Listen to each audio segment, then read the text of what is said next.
ଗଛର ଡାଳରେ ବସା ବାନ୍ଧିଥିଲା ସୁନ୍ଦର ଚଢ଼େଇଟିଏ।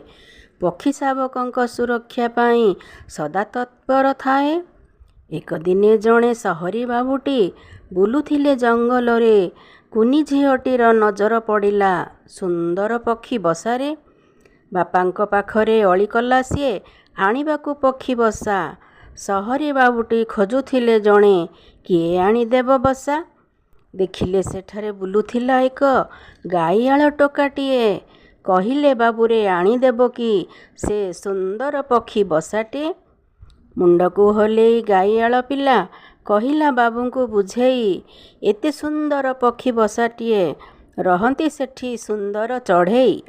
ବସାଟି ଆଣିଲେ ମରିଯିବେ ସବୁ, ଭାଙ୍ଗିଯିବ ଅଣ୍ଡା ଯେତେ।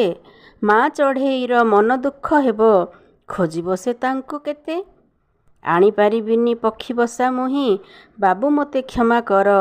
ଚଢ଼େଇ ମାରିବା ଉଚିତ ନୁହଁ, ଫେରିଯାଅ ତୁମେ ଘର।